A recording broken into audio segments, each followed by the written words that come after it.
Thank you, Mark, for that kind introduction.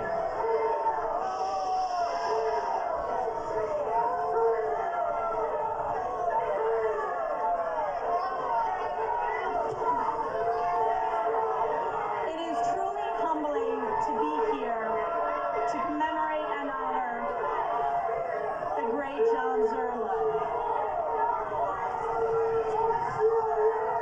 You know, I'm going to turn this back to you, Mark. If that is not being respectful of John Zerlo, please be respectful. I'm going to turn it back to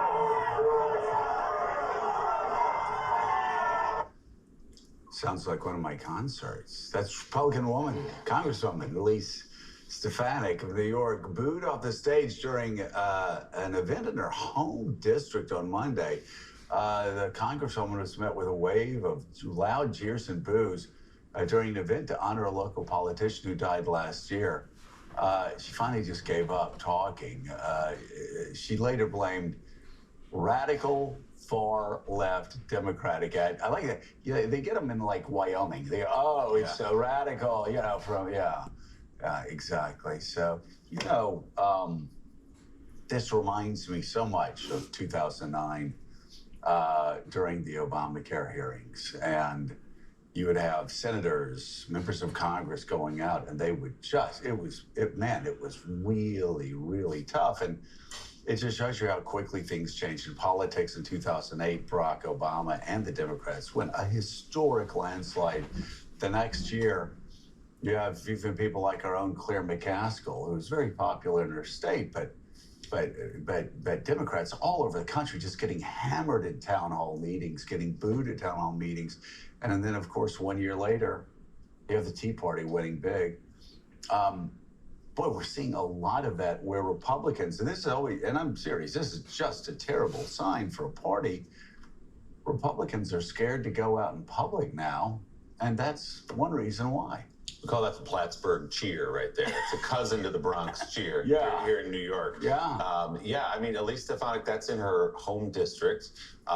Sure, there may have been some Democrats there yelling at her, but every time this happens at a town hall meeting, Republicans say it's Democrats, they've infiltrated us, they're bust them in from the outside.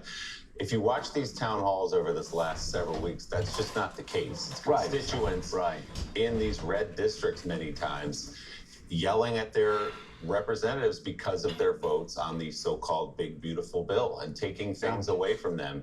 And this plain to see fact that in that bill, billionaires get tax breaks and people like the ones who are upset at their representatives are losing something, whether that's Medicare or whether it's their hospital in their district, or you can go on down the list of things that are being taken away from them in favor of rich people in this country. It's just a fact of the substance of the bill. So some agitators, some Democrats there, probably, but also a lot of Republicans in these districts are mad at the people who represent them. Well, they really are mad for a lot of different reasons, but you know, the bill is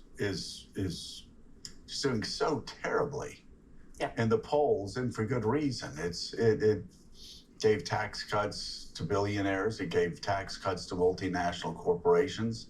It gave tax cuts to monopolists, you know, like Mark Zuckerberg, massive tax cuts. Well, what is that, New York 19, I think? She's in upstate New York, a big district, a lot of rural voters there. And those are, I'm hearing from CEOs, rural hospitals, healthcare hospitals, they are really suffering. And this bill is really hurting healthcare. It's New York's 21st. Thank you, Alex. They're really suffering. So, you know, it may not be quite the same as an urban or a suburban center, but you go out into a place like New York 21, and you'll have people that say, my Medicaid is being taken away for my children's health care, for my parents' nursing home care, and for what reason? So Mark Zuckerberg could get the biggest tax cut ever. So Elon Musk could get the biggest tax cut ever. You know, so Amazon could get the biggest tax cut ever.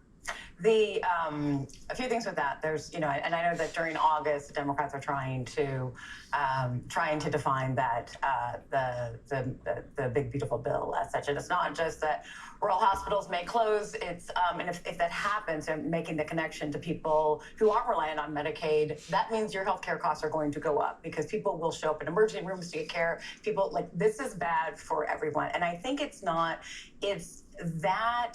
which hurts people, their actual health care plus their pocketbooks, and then just sort of a gut level sickness about what's happening elsewhere in the country, right? There's like this gut level, and we've seen this in the town halls of Republican member Congress did in Wisconsin a couple weeks ago, right? That was about immigration, and it wasn't even about the fact of deportations, it was the manner in which they were being done. So, and Elise Stefanik can say that these are Democrats showing up. The point is, Democrats are showing up. Democrats figured it. That either shows organic anger and/or Democratic organization. Either way, it's bad news. I would just say I probably held 200, 300 town hall meetings. Nothing would have ever happened like that over all my time in Congress, and it wouldn't have happened that way because I would have had a lot more people out supporting me. And if they ever heard I went somewhere where I got booed, there would be 10 times as many people, cheering them. But what a lot of people are saying, what's there to be excited about? Unless you're Mark Zuckerberg, unless you own a tech monopoly in Silicon Valley, unless you run a multinational corporation, what's there to be excited about? Unless you're, Jeff Bezos and you get, biggest tax cut of your life, or Mark Zuckerberg and you get the biggest tax. What's there to be excited about in this bill? And even on rural hospitals, and you're exactly right. So you take away health care from people who are on Medicaid, right? Yeah.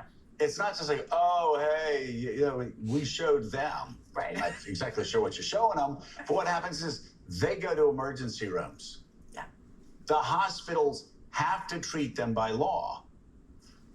That hospital incurs more costs. Those costs are passed on to people not on Medicaid. And so the cost of healthcare, which is already skyrocketing, continues to skyrocket. They have a couple of other problems here, Jonathan O'Meara. The biggest problem is Donald Trump's not going to be on the ballot next year. Republicans don't do well when Donald Trump's not on the ballot. They just don't do well. They didn't do well in 2017, 2018, 2019. They even lost in 2020. They didn't do well in 21, 22, or 23. He got on the ballot in 24, and they did okay. He's not on the ballot now, and you look at the generic ballot test. Democrats have their lowest approval ratings ever. Let me say that again. Democrats have their lowest approval ratings ever. They worked hard to get those low approval ratings, and yet they're still beating the Republicans by 5 points. If you're a Republican congressman, you got to be like John Lovitz in the 1988 Saturday Night Live skit. I can't believe I'm losing to this guy, but they are. It's terrible news. Not for Donald Trump. He's not running. It's terrible news for those Republican members of Congress. Yeah, and that scene in Plattsburgh also probably not a hopeful sign for Congresswoman Stefanik's possible gubernatorial campaign in New York. Yeah. She's looking to run for that seat as well. You're right. A few things here. Unlike earlier in the year, when the NRCC was telling Republicans, hey, don't even hold town halls. This time in August recess, like, look, if you want to, go ahead, defend the bill. The White House, however, signaled to them, keep it limited. Like, don't be out too much. This is not a town hall, of course, it's an event, but they were aware of this brewing backlash to the bill on the Medicaid stuff, in particular, the tax cuts for the wealthy and the like. And as the Democrats, yes, are having still struggling to come up with a positive message. Right now, it's still much more just we stand in opposition to this. But Republicans are out there finding tough sledding. The polls are what the polls are. They are in a tough way right now. And that's also, it's that concern. Donald Trump not on the ballot, but Donald Trump deeply worried about what's going to happen in next year's midterms, which is why suddenly, Joe, we're in this redistricting push, because there is such a fear that they're going to lose the House, and what that could mean for Trump, not just stalling his agenda, but opening up investigations again, potentially even impeachment again. Some Democrats are talking about that, were they to regain the majority. So therefore, you're seeing this push in Texas because they're aware it's going to be really hard to defend their signature piece of legislation and keep the majority. And Willie, you can see the Democrats are trying to find their footing, and it's quite embarrassing, actually. I mean, Gavin Newsom, I mean, have you seen what he's doing online? And say, just take a deep breath.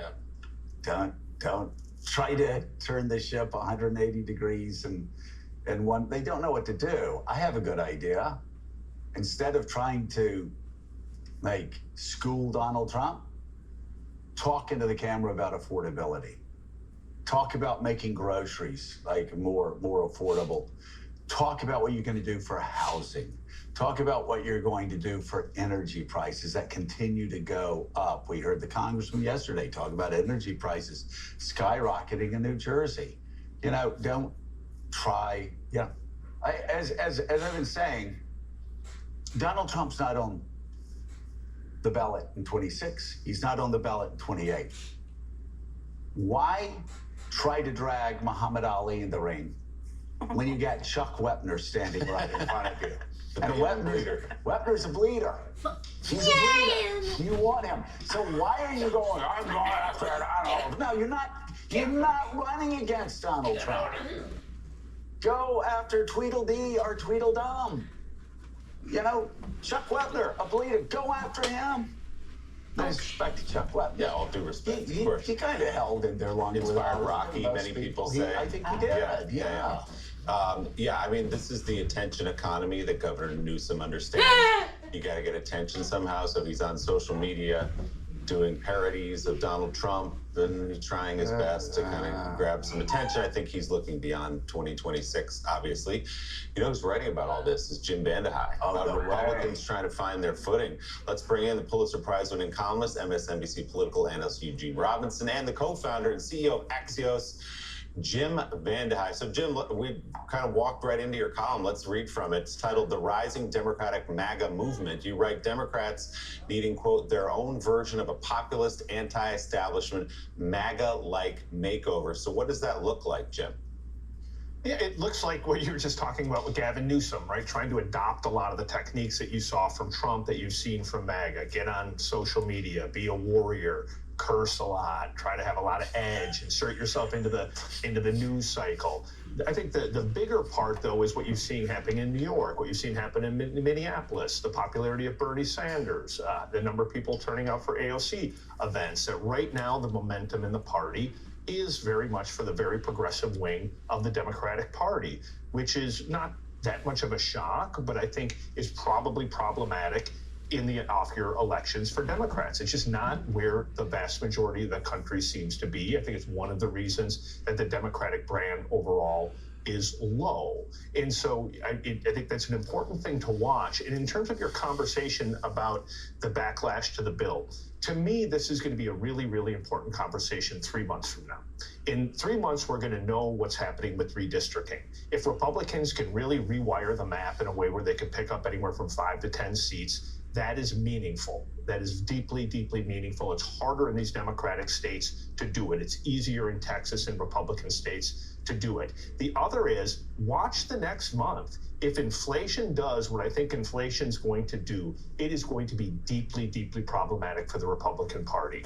If you look at what's happening with the stock prices of Chipotle or Sweet Green or any of these restaurants where people take their money when they have a little bit extra and go and spend it, they're all tanking. If you look at what you're hearing from Home Depot, your Walmarts and others, they're basically saying, listen, we've absorbed as much of a loss as we can from the tariffs. Come August, we have to start passing that on to consumers. If that happens in home goods, if that happens in groceries, if that happens in autos, which I think could be the next piece to fall, that is going to make all of this talk about the bill that much more problematic, because you're going to say, wait a second, what Joe was saying was right. They legitimately did get a massive tax cut, especially if you're super wealthy or you're running a big company. And a lot of people who were on Medicaid were requiring these government programs. Yes, there's some fraud, but yes, there's a lot of people who are authentically not going to get benefits tomorrow that are getting them today. That's when this becomes much, much more than a sideshow at one specific event. It becomes a deep, deep systematic problem for the Republican Party. Well, and Gene, the problem is a lot more than just Jay Powell. You look at But when you look at two things, you look at the jobless claims, which caused somebody to be fired, and then you look at how hot inflation ran last month. I think it was 0.9. They're expecting 0.2 or 0.3. That's really even before you start figuring out if the tariffs are in fact going to be passed on. A lot of these stores are going to, give up the ghost and start passing on those tariffs. That's a lot of things happening at the same time. I do want to circle back, though, and just ask a question. Why is it that only progressives can hammer home the fact that Elon Musk and Mark Zuckerberg and Jeff Bezos should not get massive tax cuts, the biggest tax? I don't understand it. Why are moderate Democrats, they should lead with that. I'll tell you why. Because I'm a conservative. I'm a small c conservative. I am a deficit hawk. I've been a deficit hawk my entire life. And I can tell you, small c conservatives, people that like budgets balanced, people that actually don't want government to pass the largest spending bills ever, have just seen this Republican Congress led by the so-called Freedom Caucus pass the largest spending bill ever, with the biggest tax cuts for billionaires, multinational corporations, and people who run monopolies in Silicon Valley. That is a conservative issue to exploit. That is a centrist issue to exploit. That is a liberal issue. That is a progressive issue. I don't understand why moderate Democrats can't lead with that as well. Well, it's a good question. I mean, this is not a hanging curveball, right? This is T-ball. It's just sitting there on the tee, ready to be knocked out of the park. And so you're right that the Democrats who are connecting and who are breaking through tend to be the progressive wing. Now, message always has a lot to do with messenger, and some of the progressives who have broken through are charismatic, talented politicians.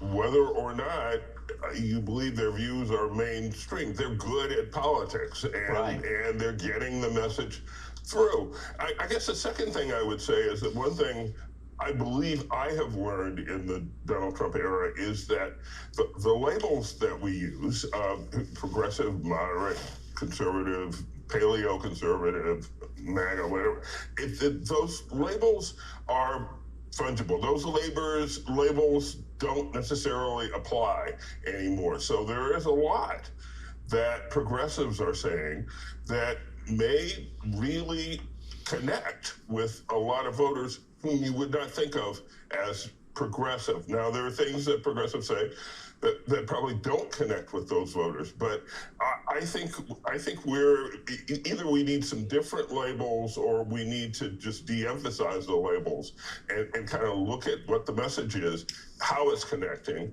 and how other Democrats could make those same connections.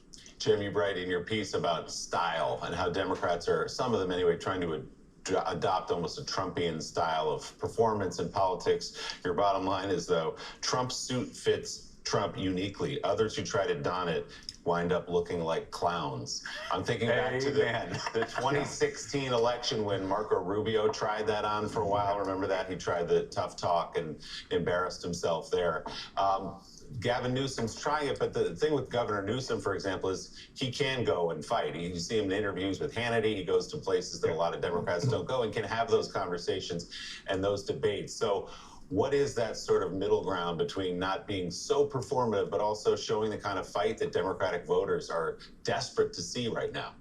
Listen, Newsom's a unique political athlete, whether you like him or not. He's very, very good at it. If you listen to him on conservative podcasts, liberal podcasts, he can do what most Democrats, most politicians can't do. He can sort of go toe-to-toe. He can be edgy. He can do all those things. I'm not sure that's what the American people are looking for, right? If you fast forward to 2028, my guess is there's going to be an exhaustion with this style of politics, this style of drama, this style of name-calling. So just assuming that Trump's tactics will work for you seems like a false assumption. Going back to the point that Eugene was making, about this idea of how easy it would be to attack the fact that rich are getting richer. this isn't actually a political argument. It is an empirical argument. There's no doubt that the rich are getting a lot richer, that the poor are not getting that much richer, if getting richer at all, that tax bill undoubtedly favors the most wealthy. Then you look at your stock market and you say, what's happening? Well, most of the growth in portfolios is coming from your biggest tech companies, the top 7, the FANG companies. Well, who are those? That's your Zuckerbergs of the world, right? That's these big companies that are already doing well, that are getting massive assistance from the federal government.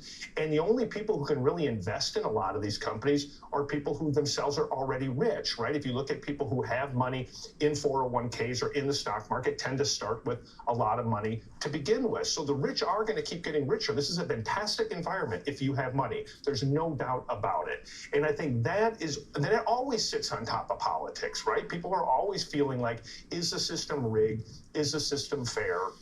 And if somebody's paying a lot more for a car, a lot more for oranges, a lot more for eggs, a lot more for stuff at the next trip to Home Depot, yes, bitterness rises. And it's why, interesting, Eugene talks about there are no labels. If you really get the Steve Bannons of the world on truth serum, they agree a lot with what Bernie Sanders is saying about the dangers of AI, about the rich getting richer, about some of the dangers in that bill going after Medicaid. They're not loud about it right now, but make no mistake, when Trump is gone, there's a bigger disconnect there than people realize, because the Bannons of the world, I would say, are tied more tightly to the working class, because they understand that's why Trump exists today. It might not be Trump's worldview per se, but it certainly is theirs.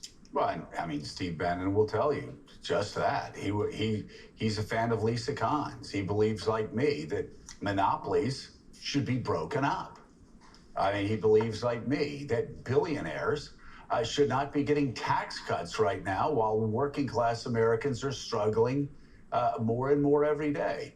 And, you know, the thing is, too, I mean, it is empirical. I mean, we're not talking about opinions here. We're talking about facts. The richest billionaires on the planet are getting a lot richer because of this bill. And working Americans are falling further and further behind. It's not even a close call. Also, again, America's national debt will go up $20 trillion over the next decade. $20 trillion. The total national debt for the first 220 years of this republic's existence, $4 trillion. So over 220 years, the United States government accumulated $4 trillion of debt. This Congress, with a bill they just passed, will allow the federal debt to go up 5 times that much in the next decade. Why did they do it? Because they wanted to give billionaires, they wanted to give multinational corporations, they wanted to give the richest of the rich, they wanted to give monopolists tax cuts. Huh? I just say, if you're a Democrat and you're running next year and you can't win in a swing district, go into something else. Like take up watercolor painting or something like that. Really, one thing I really want to underline that Jim said, Donald Trump can do Donald Trump, right? Gavin Newsom can. Like, it's just like Bill Clinton could do Bill Clinton. Hillary Clinton couldn't. It's just like Ronald Reagan could do Ronald Reagan. George H.W. Bush couldn't. Donald Trump's skills are non-transferable. And I think Republicans are starting to find that out on the campaign trail. That's why they lose every year. Donald Trump's name's not at the top of the ballot. And as Jim said, someone like Gavin Newsom can do well what he does, which is go sit with Sean Hannity or go sit with Joe Rogan and defend his ideas. But you don't need the performance part of it that, again, only Donald Trump can pull off. To Joe's point, Jen, you're running a Democratic campaign like right now, let's just say theoretically, right? You're getting ready. Democrats have been licking their wounds for the last 8 or 9 months after last November, regrouping a little bit. What is the message for Democrats heading into 2026 and beyond here? I mean, I do think it's about affordability. You know, if you look at the Democrats that are the most popular in the country, it's the Midwest Democratic governors, right? And why are they popular? They're popular because they're getting things done. They're popular because they are, even though Tony Evers isn't the flashiest guy ever in Wisconsin, he talks to people a lot. They're good communicators within their own states. Gretchen Whitmer, Josh Shapiro, Tony Evers. And they are getting stuff done, and they talk to people about the issues that affect their everyday lives, right? So I understand what Jim is saying about the rising Democratic MAGA movement, and that may be a tension in 2028. There'll probably be some 2028ers that are in that lane, but it's not, I don't think that's where voters, I don't think that's the majority of Democrats are either. I think that they are more in a moderate lane, but they're more about this, like an affordability message and getting things done, making things, I can't afford my health care, and yet they're giving this away to the wealthiest people in the world and actively making it harder and worse for me. It's never been this clear. Again, using their own words after the election, they told me they were going to bring the price of butter down. Yeah. Instead, they gave hundreds and hundreds of millions of dollars in tax cuts to Mark Zuckerberg, Jeff Bezos, and Elon Musk. Yeah. I would say also, Willie, Republicans love to talk about socialism, right? Oh, look at the tie he's wearing. He's a socialist. Look at the way he walks. He's a socialist. Look at his dog. He's a Marxist, right? Anything. They're so stupid, right? Whatever it is. He's wearing his ball cap sideways. He's a Leninist. The greatest example of socialism that we have before us is what the federal government has done for Silicon Valley over the past 20 years.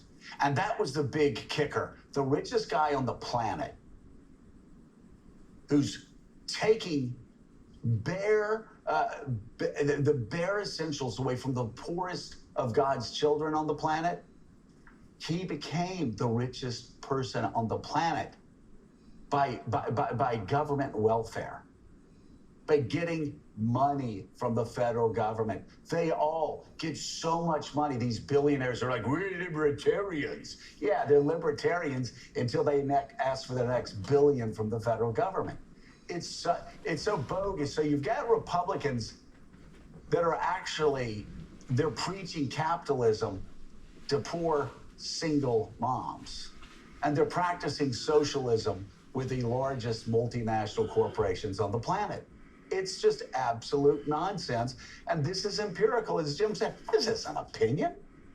This is empirical. We could get the numbers if people would like. If somebody's video, we get the numbers of how much the federal government has given Elon Musk and all these other billionaires through the years. But they get all of the biggest recipients of government corporate welfare. And now on the other side of it, they're libertarians who say, give us tax cuts. I mean, again, if you can't beat those guys, holy shit.